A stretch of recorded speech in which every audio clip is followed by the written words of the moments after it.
विद्युद्दाम समप्रभाम रघुपति स्कंध स्थिताम भीषणाम कन्याम भी करवाल खेट विलसस्ताभिरासेविताम हस्तैश्चक्रधरास खेट विशिखाश्चापम गुणम तर्जनी बिभ्राणाम मनलात्मिकाम शशिधराम दुर्गा त्रिनेत्राम भजे। मार्कंडेय के इस श्लोक में कई नवीन तथ्य हमारे सामने उजागर हुए हैं। मार्कंडेय एक ऋषि थे और उन्होंने एक ऐसे पुराण की रचना की, एक ऐसे देवी चरित्र की रचना की जिन्होंने इस बात को स्पष्ट किया कि जीवन बहुत कठिनता से प्राप्त हो पाता है, क्योंकि पशु और मनुष्य के जीवन में बहुत बड़ा अंतर नहीं है। पशु भोजन करता है, मनुष्य भी भोजन करता है। पशु सांस लेता है, मनुष्य भी सांस लेता है। पशु संतान पैदा करता है, मनुष्य भी संतान पैदा करता है। समय आने पर पशु भी मर जाता है, मनुष्य भी मर जाता है। फिर क्या पशु और मनुष्य में फिर अंतर क्या है, क्यों है, क्या है?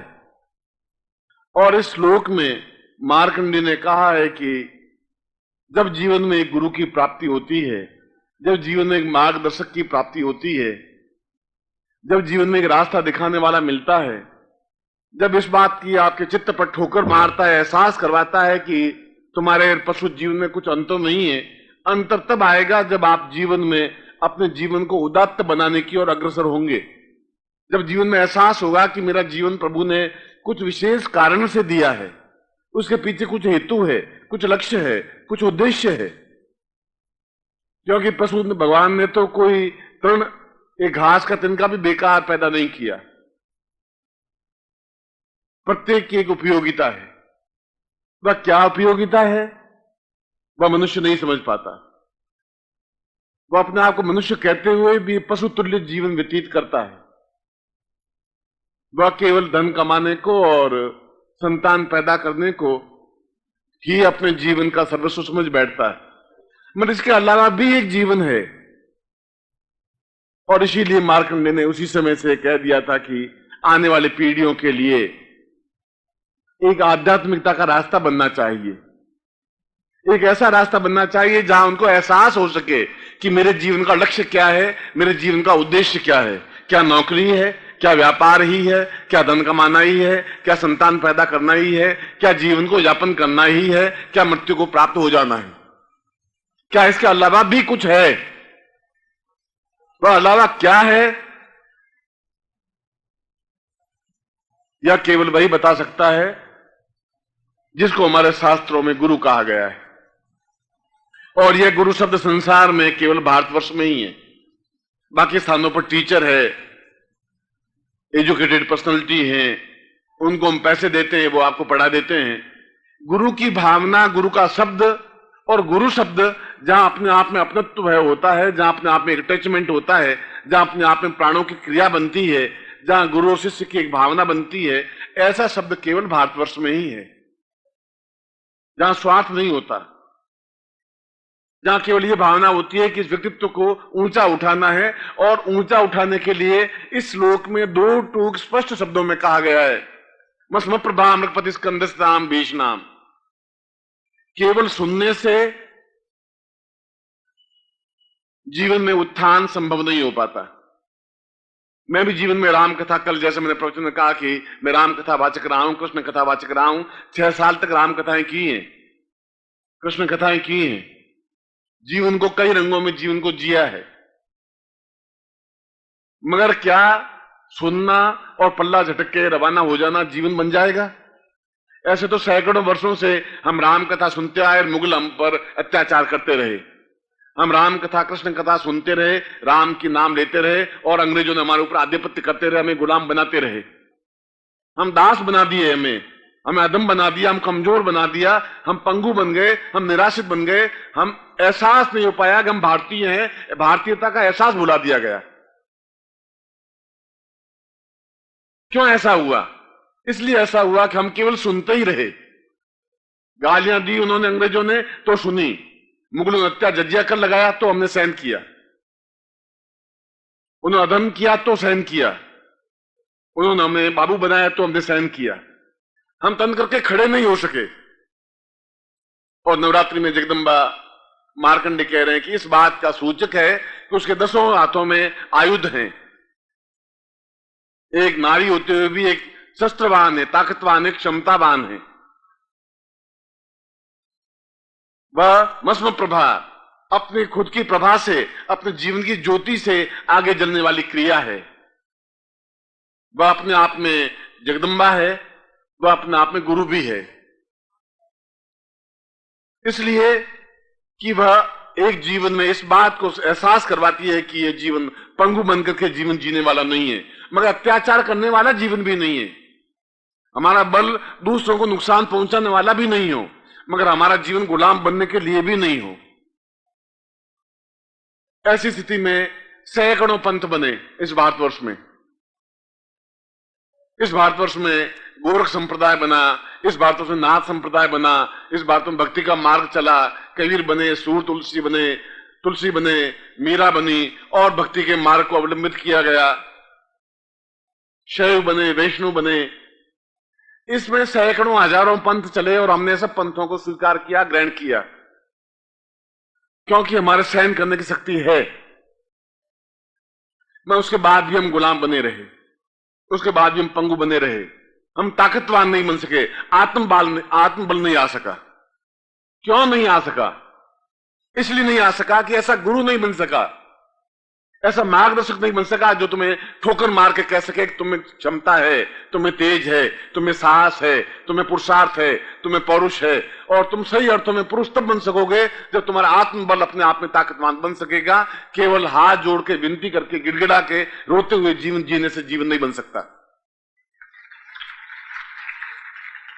और जब तक ऐसा नहीं बन सकेगा तब आने वाली पीढ़ियां भी हमारी ऐसी पंगु, निराशित, कमजोर और असहाय बनी रहेगी, जैसे हम बनते रहे, हमारे पूर्वज बनते रहे, अत्याचार सहन करते रहे और राम जी की कृपा मानते रहे।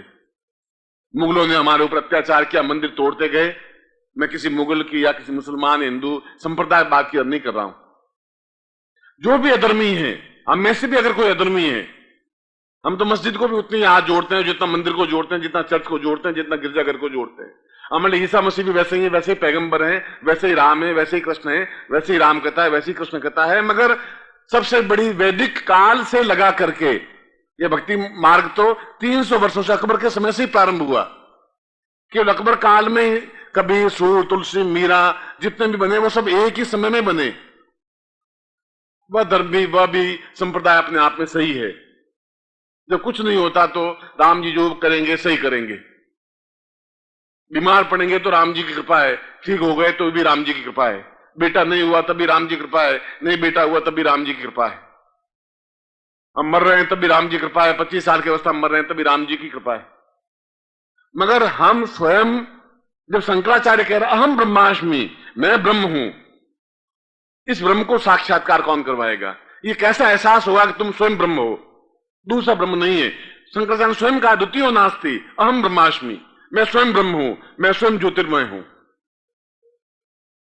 भगवान बुद्ध एक गांव में गए और गांव में जाकर के पूछा भगवान बुद्ध ने कि एक घर में सरपंच को कि तुम्हारे यहां कोई महापुरुष पैदा हुआ? उस सरपंच ने कहा कि हमारे यहां तो बच्चे पैदा होते हैं, आगे चल के अपने कार्यों से ही महापुरुष बनते हैं। एक सटीक, एक दिल को छूने वाली बात की सरपंच ने। और बुद्ध ने एहसास किया कि व्यक्ति तो बालक के रूप में जन्म लेता है, चाहे राम हो, चाहे कृष्ण हो, चाहे महावीर हो, चाहे बुद्ध हो, चाहे ईसा मसीह हो।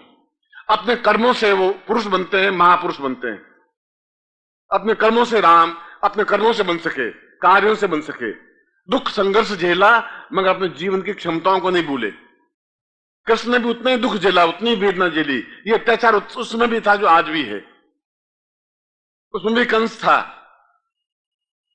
मैं उन्होंने पौरुष रखा, पुरुषार्थ रखा, अपने ब्रह्म को छोड़ा नहीं। और सांदीपन आश्रम में जाकर के उन्होंने उन विद्याओं को सीखा। राम ने वशिष्ठ कुल गुरु होते हुए भी विश्वामित्र के आश्रम में जाकर उस ज्ञान को सीखा, जिस ज्ञान के बल पर वे युग पुरुष बन सके। गुरु के पास जाके बैठे, गुरु से शिक्षा ग्रहण की। बुद्ध हो, चाहे महावीर हो, चाहे पैगंबर हो, चाहे और कोई हो, आप सभी युग पुरुष हैं, आप सभी महापुरुष हैं। कोई अपने आप में निम्न नहीं है। जिस दिन तुम्हें एहसास हो पाएगा, जिस दिन तुम्हें विश्वास हो पाएगा कि मैं हूं, मैं बहुत कुछ हूं, और यह मैं आत्मबल है, यह मैं घमंड नहीं है। एक शेर का छोटा सा शेरनी ने बच्चा पैदा किया। बच्चा पैदा करते ही जो ही 1, 2, 5 मिनट हुए, 5 मिनट तो एक शिकारी की गोली चली, और गोली चलते ही शेरनी को दौड़ी, और शेरनी को गोली लग गई। 50, 100, 200 कदम दौड़ी और मर गई। शिकारी गया और शेरनी को जीप में डाला और डाल करके घर लेके आ गया, मगर वो बच्चा वहीं पड़ा रहा। थोड़ी देर बाद वहां सियार, जो गीदड़ होते हैं, वे उसके पास में से निकले। उसने देखा कि बच्चा पड़ा है, और मां का ममत्व तो अपने आप में बहुत बड़ी बात होती है। शंकराचार्य ने स्वयं कहा है जगदम्बा के बारे में, कुपुत्रो जायेत क्वचिदपि कुमाता न भवति। कपूत बेटा पैदा हो सकता है, मां कुमाता नहीं हो सकती। उस सियारनी ने कहा कि बच्चा है, ये चाहे मेरी जाति का है। उसको साथ में ले लिया, उसको साथ में ले लिया। बस सियारों की, गीदड़ों के साथ में शेर चलता रहा, बड़ा होता गया। सियार 2 फुट के, 2.5 फुट के, उसका कद 3 फुट का, 3.5 फुट का बना। मगर फिर भी वो सियारों के साथ में जो ही कोई शेर हुंकार भरता, सब सियार दौड़ते, वो भी दौड़ता, और एक गुफा में जाके छुप जाते। एक दिन दूर से एक शेर ने देखा कि इतने गीदड़ खड़े हैं, इसमें से यह व्यक्ति, ये जानवर जो है, ये गीदड़ नहीं है। इसका कद्दावर, इसका ऊंचा कद, इसकी बलिष्ठता, यह गीदड़ जैसी दिखाई नहीं दे रही है, यह कुछ और है, यह गीदड़ तो नहीं है। और जोर से हुंकार भरी और कूदा, उछला।